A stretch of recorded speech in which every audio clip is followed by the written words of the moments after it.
Kan ini lagi musim Piala Dunia ya. Kalau nonton Piala Dunia bareng-bareng kita duduk depan kan. Sekarang Raja kita Yesus Kristus Juru Selamat kita yang berbicara. Ayo maju ke depan saudara, jangan buang-buang waktu. Terima kasih Pak Gembala, Ibu Gembala, Mempelai Tuhan, Tuhan tempat ini, Pastor Thomas, sahabat-sahabatku, terima kasih banyak. Saya ada di sini, saya percaya dengan Tuhan ya. Haleluya. Ayo, saya kita maju ke depan ya. Nanti nggak dapat berkat yang berlimpah-limpah. Ayo saudara, ayo. Ya, atau saya yang turun ke bawah. Saudaraku terkasih dalam kasih Tuhan, pagi hari ini saya memberikan tema khotbah yaitu iman di kanan. Ya, saya mencoba berumur dari kemarin-kemarin, tapi nggak ada semangat. Saya punya pengalaman pribadi dengan Roh Kudus. Kalau Roh Kudus sudah berbicara sesuatu, itu, rohku menyala-nyala.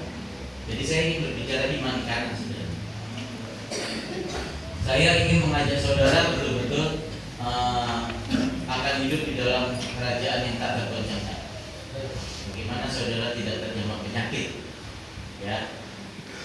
Saudaraku terkasih dalam kasih Tuhan. Sebelumnya coba ayo kita baca dulu Ibrani 11 ayat 1. Gak ada ini ya CD-nya ya. Rusak ya. Baca yang keras, saudara baca juga tapi di dalam hati.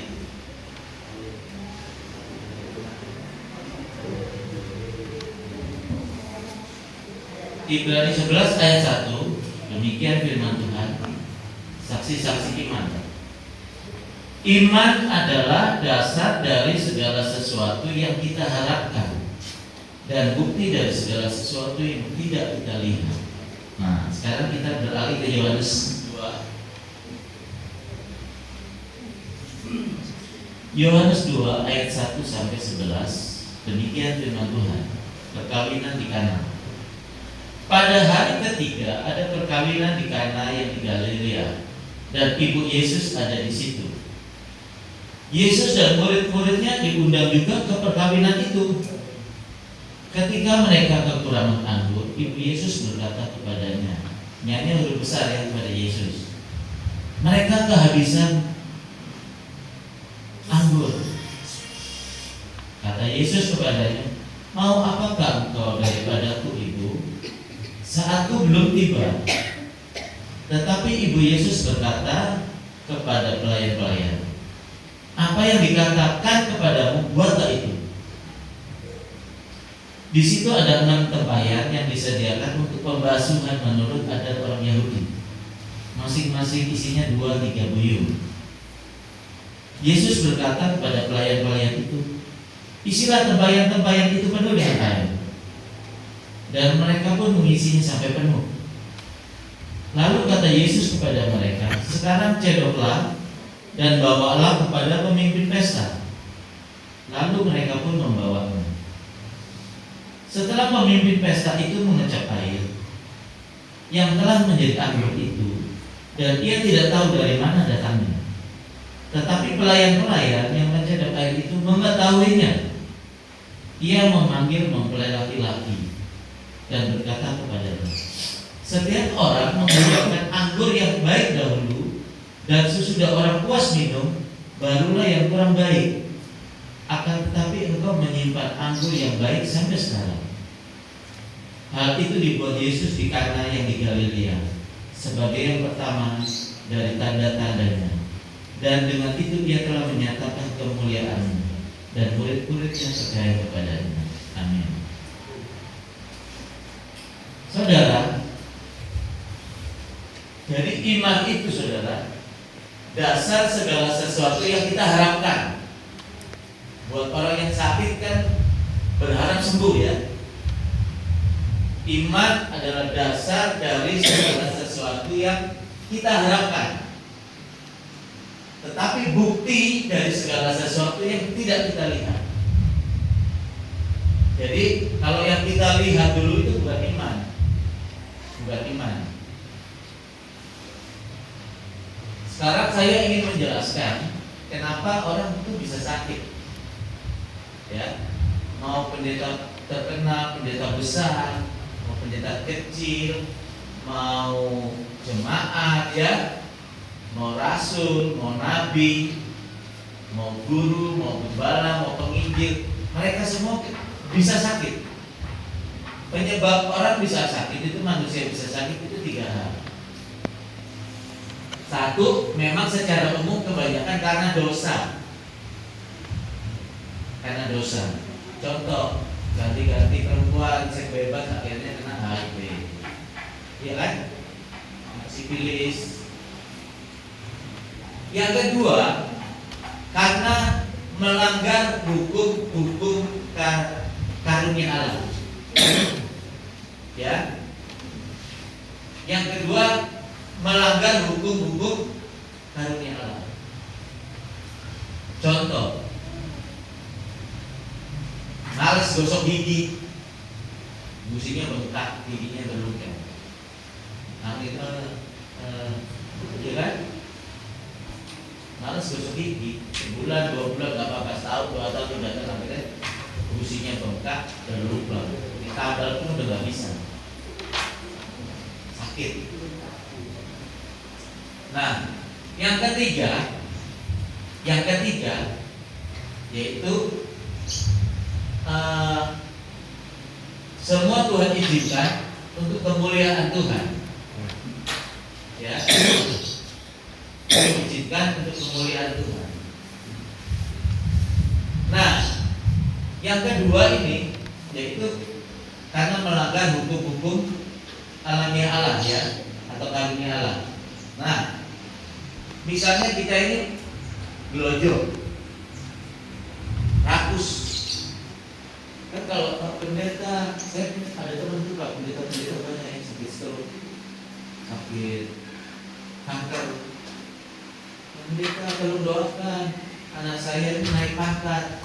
Pas itu di rumahnya dilihat ada babi kecap, ada RW, makan.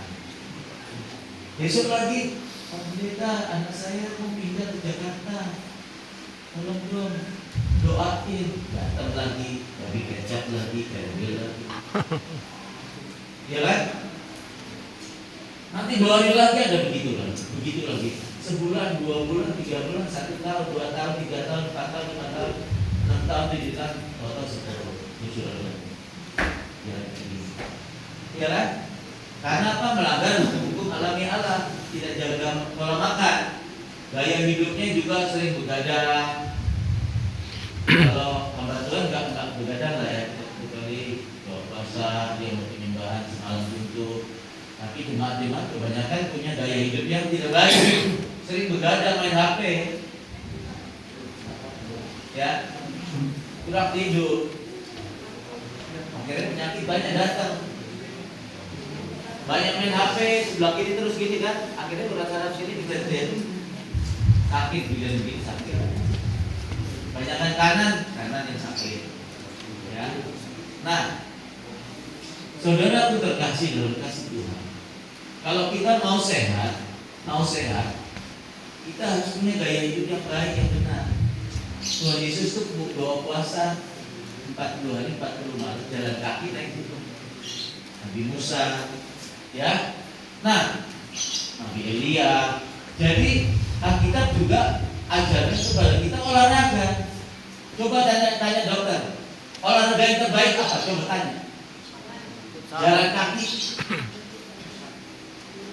Kedua, jogging juga pelan-pelan, bukan kencang ya. Ketiga, berenang. Jadi kita harus olahraga, kita harus suka doa penyembahan, harus suka puasa. Gaya hidupnya kalau mau sehat. Nah, ada satu lagi, kita harus hidup di dalam kebenaran Allah. Kebenaran yang betul-betul kebenaran yang sejati. Tubuh saudara itu diciptakan Tuhan, ya. Tubuh, roh dan jiwa, ya. roh, tubuh dulu. Kalau tubuh mau sehat, kita cari rumah makan atau kita masak di rumah. Pilih makanan yang sehat. Sayur sop nih bagus, sayur banyak, ya kan? Ada tahu tempe, ada daging. Nah, kalau rohmu mau sehat, kita harus firman Tuhan yang betul-betul firman yang sesuai, yang benar dengan isi hati Tuhan. Bukan firman Tuhan yang dari hikmatnya manusia. Bukan firman Tuhan yang hasil pemikiran manusia. Firman Tuhan yang betul-betul disertai kekuatan Roh Allah. Firman Tuhan yang disertai kekuatan Roh Allah itu yang bagaimana?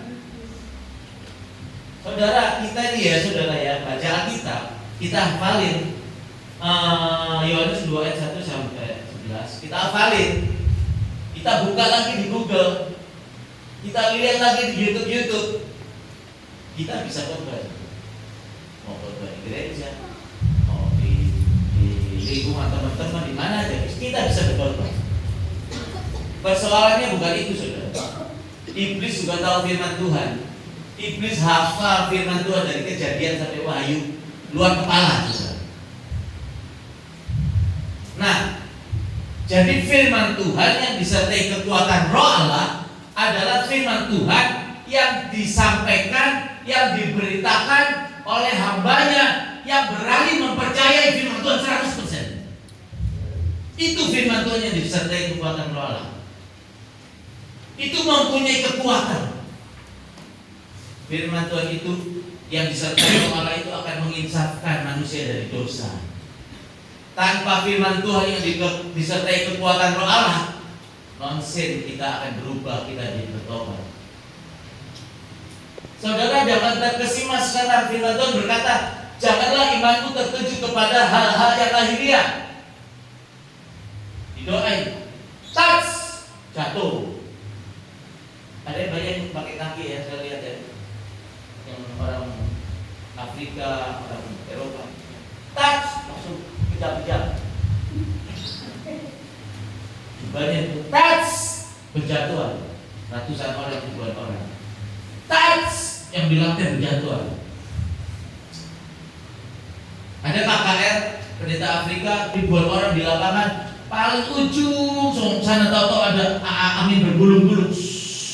Terus ada cahaya kayak keemas-kemasan kayak api dari langit. Saudara, beriman kepada Tuhan Yesus Kristus, beriman kepada Yahweh, Tuhan semesta alam, Allahnya Abraham, Allah Ishak, Allah Israel. Jangan fokus kepada hal-hal yang lahiriah. Seorang pengkhotbah, ini saya berkhotbah, ini bukan tanda kerohanian yang sejati. Seorang worship leader bukan tanda kerohanian yang sejati. Orang didoain jatuh bukan tanda kerohanian yang sejati.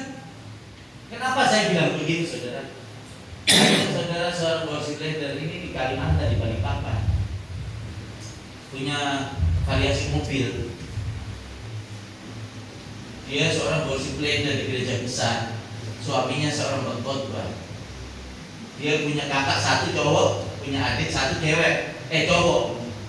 Tanahnya dibeli sama pemerintah IKN ya, 20 miliar.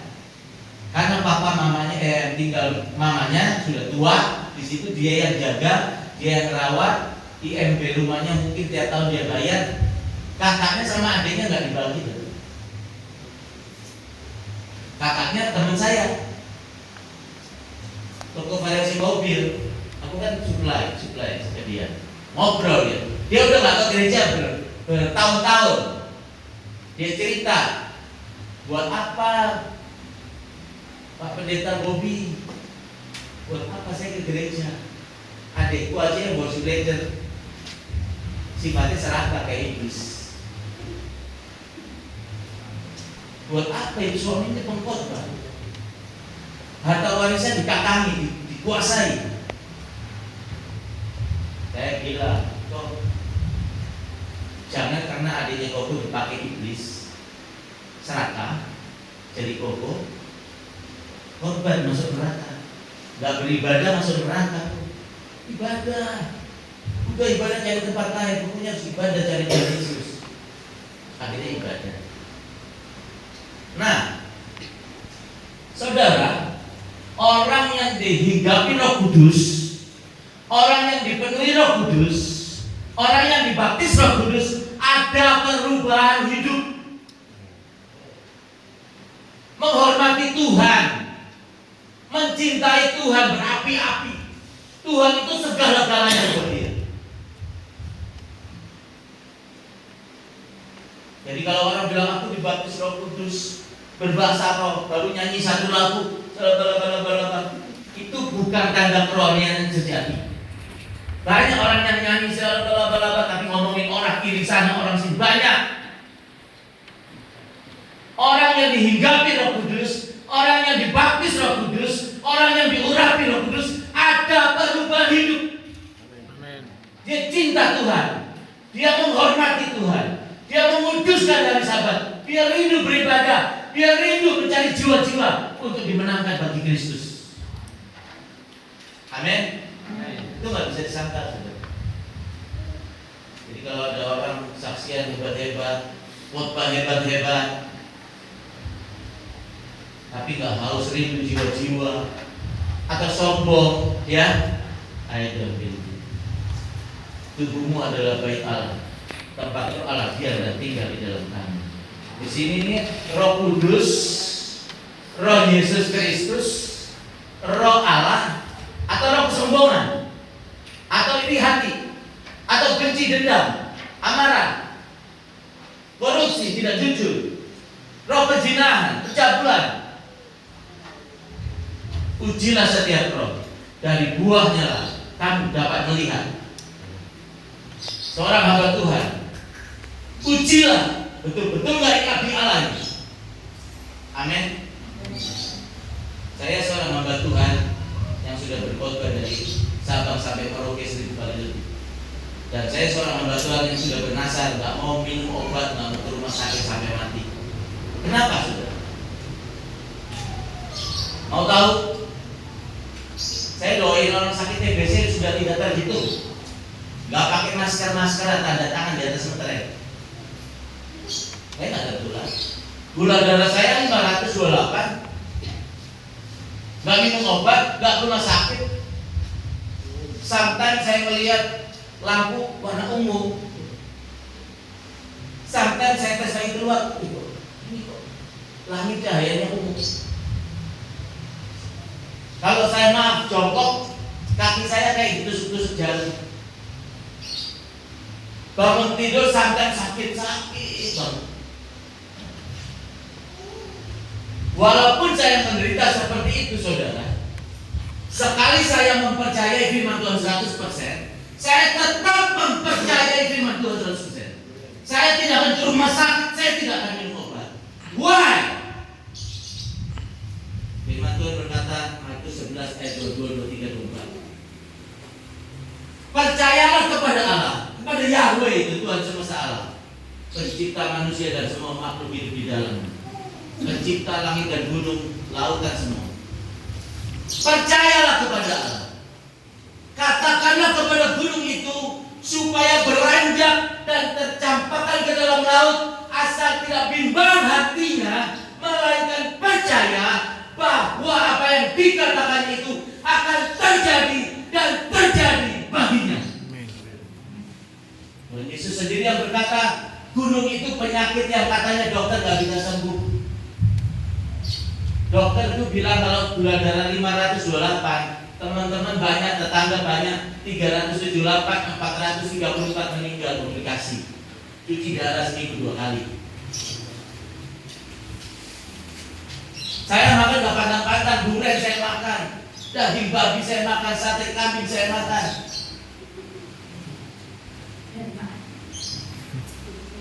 Cendol durian saya makan, gak ada pandang-pandang. Semuanya baik, boleh dimakan. Orang percaya punya kuasa menahan kekuatan musuh. Harus terjadi saudara firman Tuhan dalam kehidupan kita. Nah, jadi kenapa saya berani nggak minum obat nggak ke rumah sakit? Karena firman Tuhan. Aku berani mempercayai 100%. Gula darah itu semua dirusak, saudara. Jantung dirusak, lambung dirusak, ginjalnya dirusak, minta maaf, burungnya bisa loyo, bisa diamputasi, matanya bisa buta, bisa stroke. Saya bisa dokter di Prodia cek darah karena desakan dari anak-anak, dari istri. Periksa, dokternya heran-heran. Dokter yang sudah pengalaman 40-50 tahun ini, cukup tua, dokter 70 tahun. Saya baru tahu nih gula darah 528, jantungnya Bapak di atasnya rata-rata umurnya Bapak. Luar biasa. Ginjalnya semua bagus, lambungnya bagus, jantungnya bagus. Saya main basket sama anak-anak umur 23 tahun, 20 tahun. Nah, biasa-biasa saya bantai. Saya dulu pemain basket. Teman saya pernah beberapa orang pemain nasional, dulu pernah satu tim. Dokternya heran, kok gula darah 500 semuanya baik ya, sehat ya? Maaf, gurunya sehat. Dia heran. Walaupun, loh, aku lihat cahayanya kok ungu ya, keluar ke ungu. Aduh, pinggangku sakit. Saudara, iblis itu pendusta. Iblis ingin menggugurkan iman saudara. Apa sakit gini ya? Wah, begini ya. Pikirannya dia berbicara di sini medan pertempuran. Kamu akan mati. Matamu akan buta. Ginjalmu akan cuci darah seminggu 2 kali. No! Dalam nama Yesus ginjalku sehat. Dalam nama Yesus mataku jernih. Bisa baca Alkitab sampai nanti Tuhan memanggil aku. Semuanya terjadi. Dia berkata, aku Allah yang tak pernah berdusta. Janjiku seperti fajar di pagi hari yang tidak pernah terlambat bersinar. Amin. Karena firman Tuhan itu, saudara-saudara, aku bernasar, aku bersumpah tidak ke rumah sakit, aku tidak minum obat. Lalu Mazmur 91. Baca ayat 1-16 di rumah ya. Orang yang duduk dalam minuman Allah yang maha tinggi. Saya singkat. Janganlah takut terhadap penyakit sampar, penyakit menular yang berjalan di rembang tengah hari di kegelapan malam. Semuanya itu tidak akan menjamamu. Kamu hanya menonton saja. Malah petaka menjauh dari kemahmu. Amin. Itu harus terjadi dalam kehidupan kita. Sejak kita percaya bahwa kepada Yesus Kristus adalah juru selamat, kita sah, dosa-dosa kita ditebus, kita menjadi orang benar, kita menjadi anak-anak Allah. Kalau kita anak, kita berhak mewarisi janji-janji Bapa di surga. Mazmur 91 itu janji Bapa di surga. Kamu akan tinggal dalam kerajaan yang tak tergoncangkan, gak terjamah penyakit. Kenyataannya banyak orang sakit, pendeta terkenal pun sakit. Tapi mungkin karena gaya hidup tak benar, bukan karena dosa ya. Kita tidak boleh menghakimi. Jadi itu yang saya sampaikan itu, diperhatikan. Hiduplah di dalam terangku, kata Tuhan Yesus. Maka si jahat tidak dapat menjamahmu. Hidup di dalam kebenaran. Kebenaran yang betul-betul isi hatinya Tuhan. Sama, kalau tubuh kita makan makanan yang kotor, makanan yang tidak sehat, ikan tongkol yang dirubuk, ada laler-laler mencolok, saudara makan, saudara sakit perut. Roh saudara juga begitu. Kalau saudara mendengarkan firman Tuhan yang berdasarkan hikmat dan pemikiran manusia, roh saudara sakit, roh saudara tidak sehat. Nanti rapture yang didapati tak bercacat celah. Apanya yang tak bercacat celah, saudara? Roh saudara kalau di medsos banyak ya khotbah yang kurang tepat ya, kurang benar ya. Yang bilang Yesus bukan anak Allah lah. Kalau Yesus bukan anak Allah, lalu siapa yang menebus dosa kita? Yesus tidak pernah mati dibunuh lah. Gak usah perpuluhan lah. Macam-macam, hati-hati saudara. Hati-hati. Tanya sama gembala saudara di sini. Sama ibu gembala tanya sekali ini. Jangan mau disesatkan oleh pengajaran-pengajaran yang sesat. Saudara gak bisa rapture. Saya pastikan di neraka. Nah, sekarang saya mau bicara tentang, tadi penyakit udah jelas ya. Sekarang saya berbicara iman di kanan. Iman dasar segala sesuatu yang kita harapkan. Kita mengharapkan sembuh. Mungkin kita karena dosa, kita minta ampun. Mungkin kita melanggar hukum-hukum alamiah Allah, hukum kasih karunia Allah, kita perbaiki. Mungkin kita sudah lakukan semuanya, tapi Tuhan izinkan supaya nama Tuhan dimuliakan, ya kan? Seperti Ayub, ya. Tuhan izinkan Ayub, ada orang di tanah sebelah timur, tanah Uz di sebelah timur bernama Ayub. Orang itu soleh, jujur, rendah hati, orang yang paling kaya. Soleh, jujur, rendah hati, baik, orang yang paling kaya. Takut akan Tuhan. Kurang apa lagi saudara? Kenapa Ayub udah hidup benar mengalami itu semua? Kenapa? Dengar ini, dengar fokus.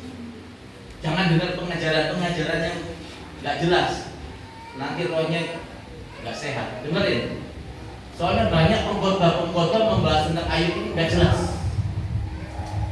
Saya khotbah di gereja 1000 orang di lapangan. Saya nggak memilih-milih saudara, khotbah di sini pun saya semangat. Saya menghargai raja Tuhan ini. Aku melayani dia. Ini hari ulang tahun saya. Saya tadi sujud, saya nangis. Aku mengucap syukur, terima kasih Tuhan. Di hari ulang tahun Engkau usaha untuk melayani. Aku tersanjung Tuhan melayani Engkau. Amin. Dengar.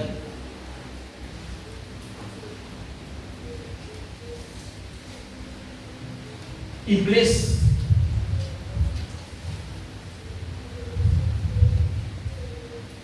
bersama-sama malaikat naik ke tahta Allah. Malaikat nggak tahu kalau ada Lucifer di tengah-tengahnya. Makanya iblis menyamar seperti malaikat terang. Hanya Allah yang tahu. Hei iblis, dari mana saja kamu? Oh, aku mengelilingi bumi. Nah, Allah itu, Yahweh itu ingin bangga kepada hambanya yang luar biasa itu, yang bernama Ayub itu.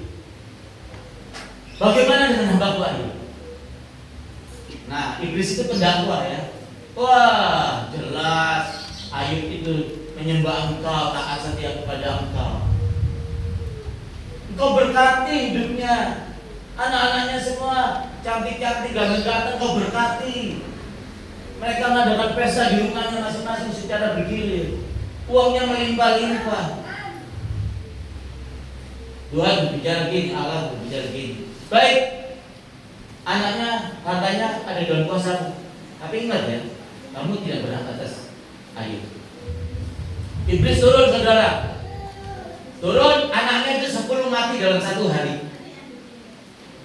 Hartanya habis dirampok.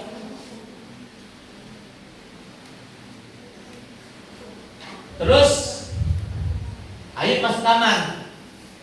Adat istiadat Yahudi, kalau berduka cita kepalanya dipelontos seperti saya. Tapi aku nggak berduka cita loh. Ya, karena rambutnya di sini nggak tumbuh pas. Jadi lebih botak aja. Kayak apa? Pak Diesel ya. Pak Thomas ini kalau botak licin seperti saya, seperti Pak Diesel ya. Sampai di mana tadi saudara? Terakhir aku ngomong apa? Ayub botak. Nah, ada istiadat Yahudi, botakin, jubahnya dirobek, tidak ada sehelai rambut pun benang. Dia sujud, masuk di biliknya, di kamarnya dia sujud. Dia bilang begini, terpujilah Allahku. Aku dilahirkan telanjang, kembali kepadamu telanjang. Sepertinya pernyataan Ayub luar biasa ya. Anaknya mati 10, hartanya habis dirampok. Dia bisa bilang terpujilah Allahku. Luar biasa bukan? Coba jawab, luar biasa nggak? Nah, terus terpujilah Allahku. Aku dilahirkan telanjang, kembali kepadamu telanjang. Tuhan yang memberi, Tuhan yang mengambil. Ini yang jadi persoalan. Tuhan yang memberi, Tuhan yang mengambil. Saudara, saya beritahu, kalau kita mengartikan suatu firman Tuhan, jangan bertentangan dengan firman Tuhan yang lain. Kalau bertentangan, berarti pengertian kita salah, saudara. Tuhan itu tidak pernah mengambil.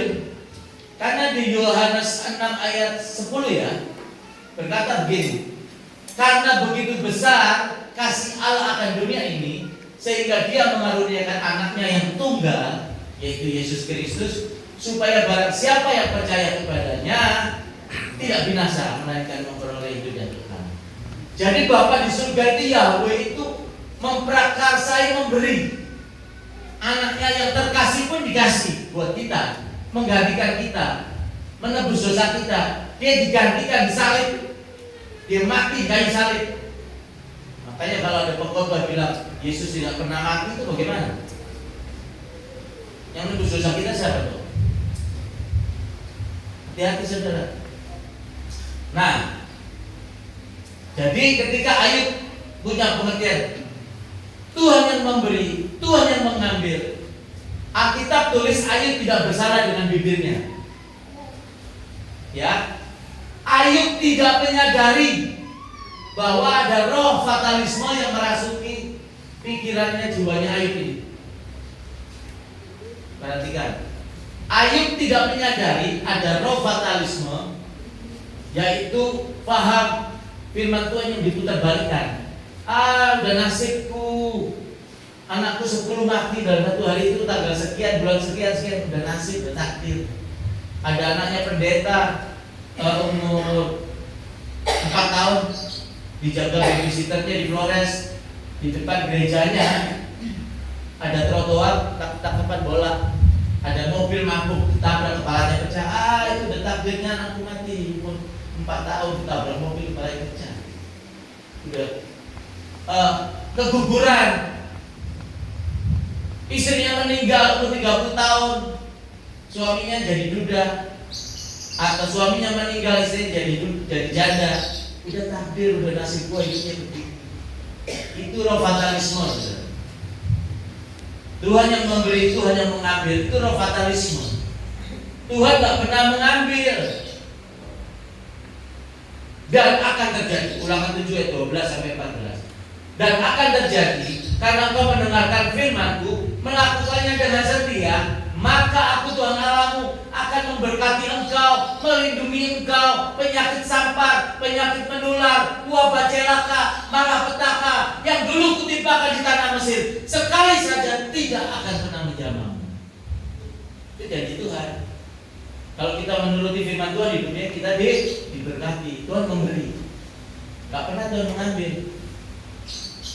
Ada orang dipakai Tuhan dahsyat, dipenuhi Roh Kudus, habis itu dia jatuh dalam perzinahan. Otomatis Roh Kudus pergi, saudara, meninggalkan. Gak usah diambil, dia meninggalkan sendiri. Karena Aku kudus, hendaklah kamu kudus. Karena udah najis, dia gak bisa bersatu, gak bisa tinggal di bait Allah itu lagi. Jadi kalau kita berbuat dosa, sebenarnya secara gak langsung, kalau orang Jawa bilang itu ngusir. Ada tamu nih, Pastor Thomas di rumahku misalnya, atau Pak Gembala, Ibu Gembala di rumah saya. Terus saya nyapu-nyapu, saya ngepel gitu ya. Udah setengah jam di rumahku nih, gak pulang-pulang. Aku nyapu-nyapu, aku ngepel di depan dia. Itu ngusir secara halus. Sama kalau kita berbuat dosa, kita ngusir Roh Kudus. Jadi Tuhan nggak pernah mengambil. Lalu saudara, ketika ayat sendiri, iblis itu datang lagi menghadap takhta Allah, dan Tuhan Yahweh bertanya, dari mana kamu Ayub? Iblis, oh aku keliling di dunia. Bagaimana Ayub? Bagaimana? Ya kan? Jelas Ayub tetap setia. Kulit ganti kulit. Coba kalau dia penyakitan, masih setia nggak? Coba kita lihat. Nah, baik, ayo kita lihat. Tapi kami tidak benar atas nyawanya ya. Iblis turun lagi. Ayub dari ujung kepala sampai ujung kakinya bisul-bisul, bernanah, tahu, demam, gatal, harus pakai pasir berurat, garu-garu pakai beling.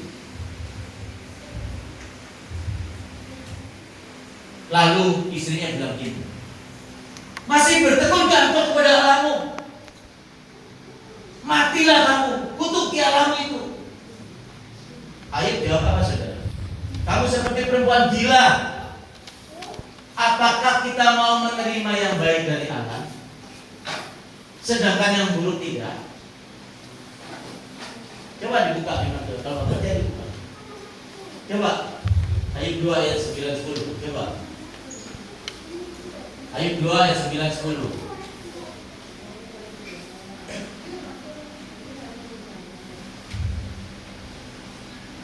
Ayub 2 ayat 9-10.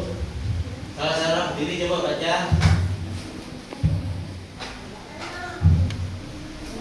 Salah relawan coba.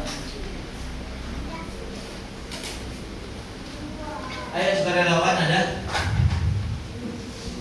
Ayat 2 Ya. ayat yang ke-9 Dan 10. dan 10. Semua berkatalah istrinya kepadanya, masih bertengkar engkau dalam kesalehanmu, kutukilah Allahmu dan matilah. Ayat 10. Tetapi jawab Ayub kepadanya, engkau berbicara seperti perempuan gila. Apakah kita mau menerima yang baik dari Allah, tapi tidak mau menerima yang buruk? Ya, terima kasih. Semuanya itu Ayub tidak berbuat dosa dengan jujur. Amin. Saudara, Ayub tidak menyadari dia dirasuk roh fatalisme. Pengajaran-pengajaran yang diputarbalikkan oleh iblis. Ya.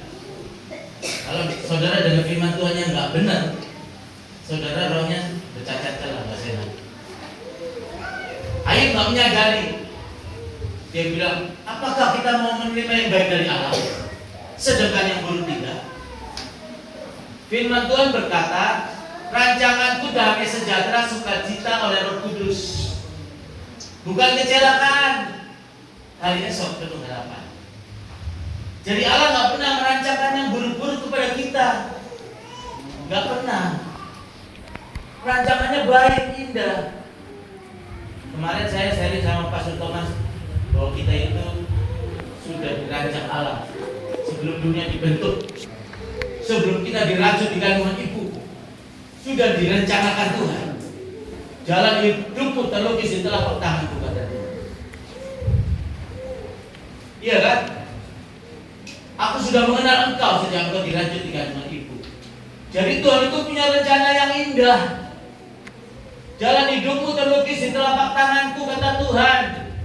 Tuhan bilang, emas dan perak aku punya, umur panjang di tangan kananku, emas perak di tangan kiriku, gunung-gunung aku yang ciptakan, laut aku yang ciptakan, burung di udara saya, binatang di padang rumput, binatang di air, semuanya aku punya.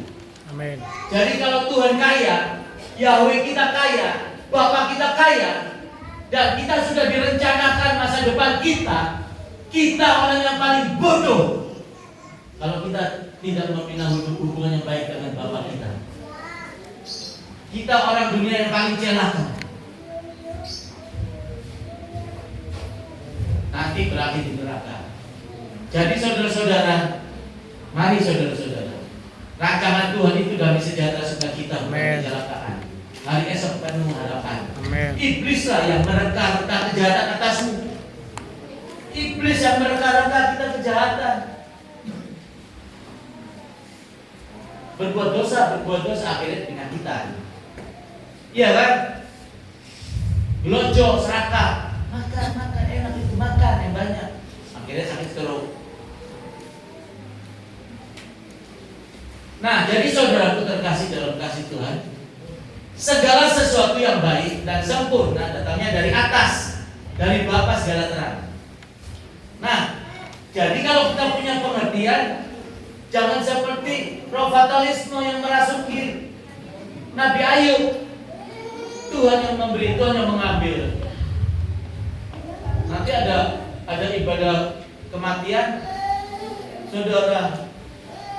Di sini ya, maaf ya.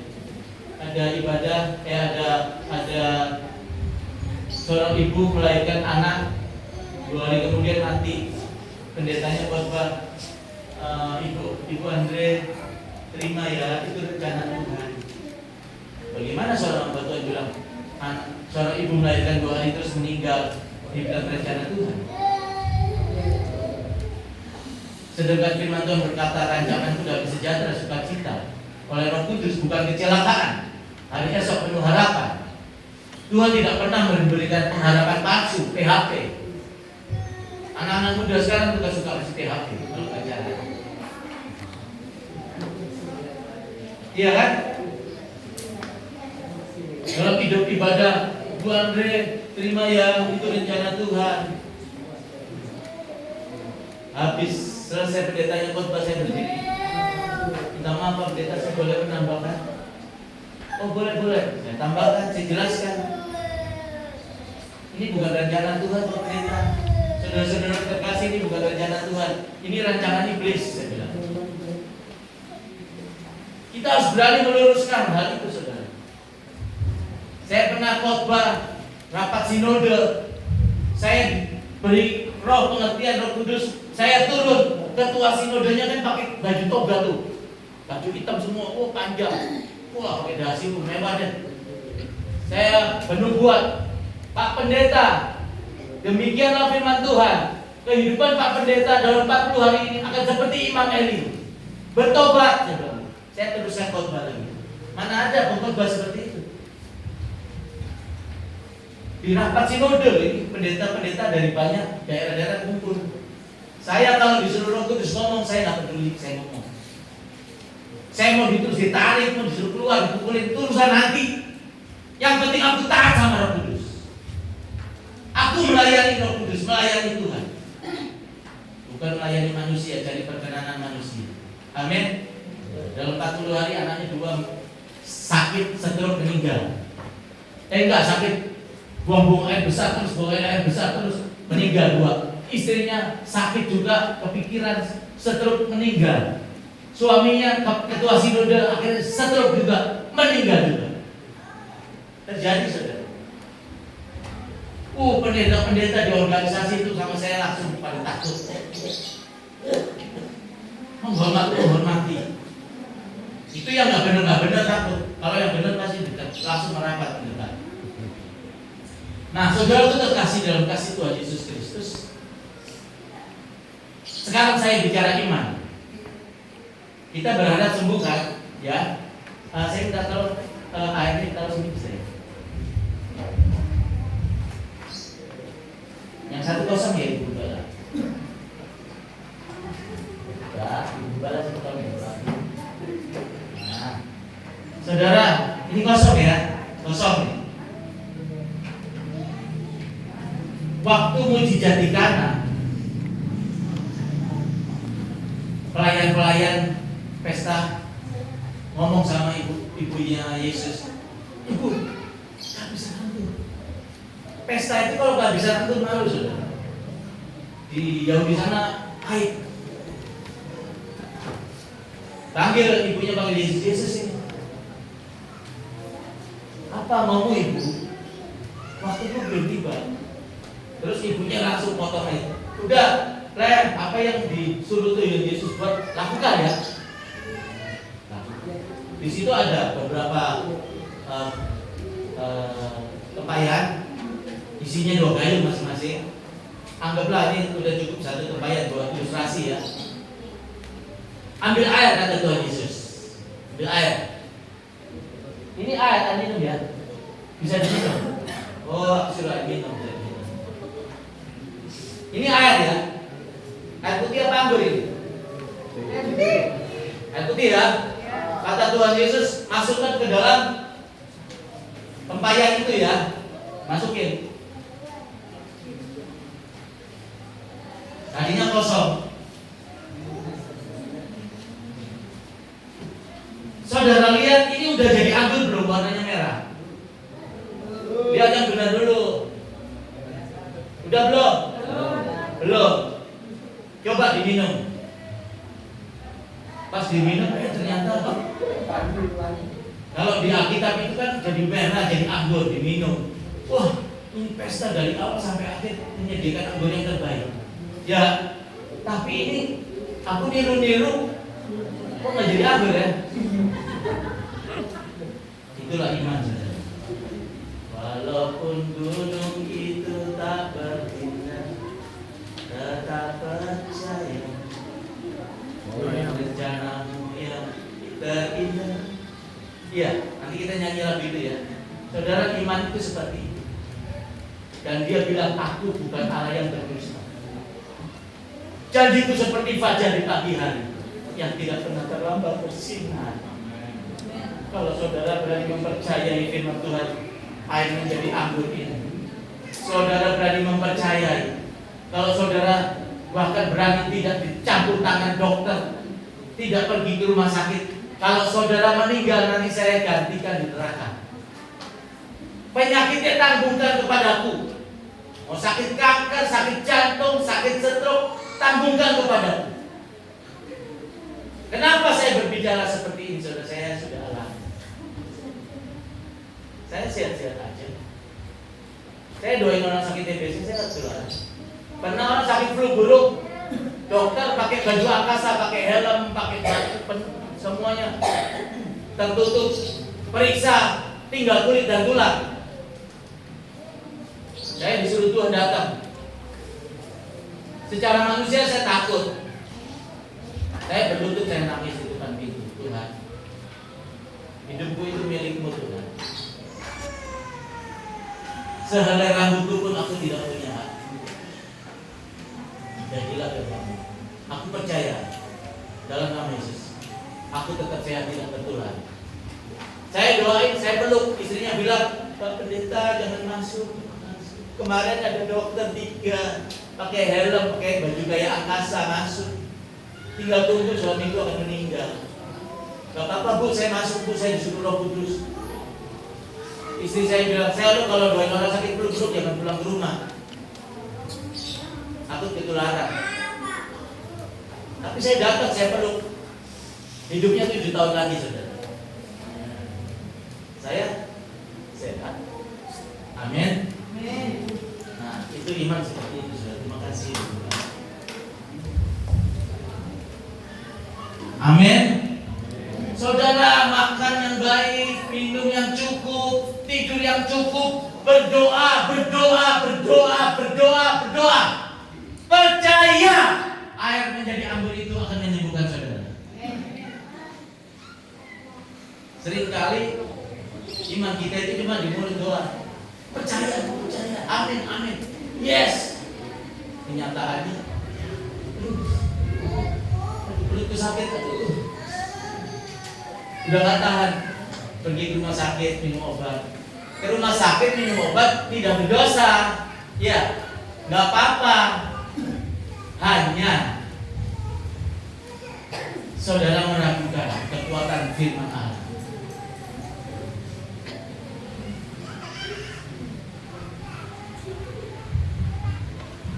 Amin. Haleluya. Di sini ada yang sakit? Ya, kita berdoa ya. Di altar call ya. Saudara, kuduskan hari Sabat. Ini saya minta, kuduskan hari Sabat. Ibadah jangan bolos-bolos. Saya tuh menyembah tuh sebelum tidur ya. Saya nggak pernah bolos. Pagi baru melek bangun tidur, saya ingat dia menyembah. Baca Alkitab, minum kopi. Saya kalau minum baca Alkitab berkali-kali saudara. Sama minum kopi. Saya tuh punya pengertian kalau Pastor Thomas ke rumah, kita minum kopi, ada roti kah, pisang goreng kah, kita ngobrol-ngobrol. Aku ngobrol-ngobrol sama Roh Kudus, baca Alkitab. Ada waktu kosong menyembah, ada waktu kosong menyembah. Aku sudah berasa juga, aku nggak mau di TikTok, itu ada drama-drama menarik kan, silat-silat gitu ya. Aku udah nggak mau nonton. Aku nggak mau nyanyi lagu-lagu dunia, hanya lagu-lagu gereja. Aku bernasar kalau aku bolos sekali Tuhan, nggak menyembah Tuhan. Dulu aku Tuhan buat sakit jantung ini gak kejam, nggak sempat lihat sinar matahari di pagi hari. Aku bersumpah, aku nggak pernah bolos ya. Aku nggak mengingkari nasar. Aku menyembah Tuhan dengan setia. Aku baca Alkitab. Kalau saudara menghargai Tuhan seperti itu, kalau saudara hari Sabat nggak pernah bolos beribadah, kalau saudara menyembah mau tidur, bangun tidur menyembah Tuhan, menghargai menghormati Tuhan seperti itu, kalau Tuhan tidak sembuhkan saudara, biar penyakitnya aku yang tanggung. Nanti ada si pengkritik lagi. Bukankah penyakit sudah selesai di kayu salib ditanggung Tuhan Yesus?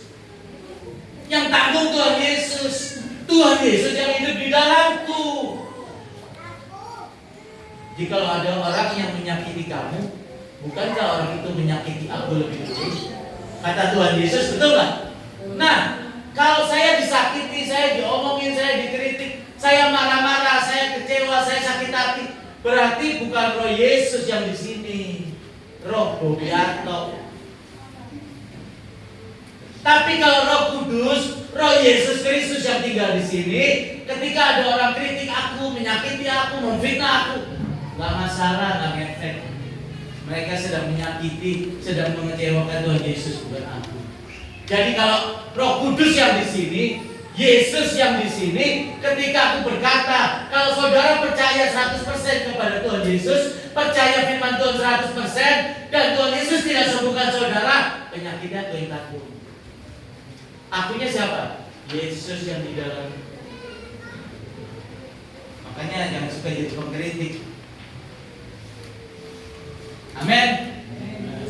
Saudara, ada yang mau mengkuduskan hari Sabat? Firman Tuhan bilang, marilah kita berpekara. Ujilah aku, kata Tuhan, ujilah aku. Mari, ayo kita berpekara, kata Tuhan. Apa maumu?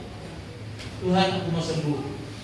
Kata dokter, penyakit itu gak bisa sembuh Tuhan. Tidak ada yang mustahil bagi manusia. Tidak ada yang mustahil bagi manusia orang percaya. Amin. Berikan pujian buat Tuhan Yesus. Berikan pujian buat Yahweh. Di sini siapa yang sakit yang bangkat tangan? Siapa lagi? Siapa lagi? Ya, aku undang maju ke depan ya. Sebelah kanan, sebelah kiri, orang yang mau memperbaiki hubungan dengan Tuhan, mau setia sama Tuhan, mau sungguh-sungguh. Ya, amin. Oke, saya undang pemain musik, singer, bass player. Saya undang Bapak Ibu semua bagi berdiri.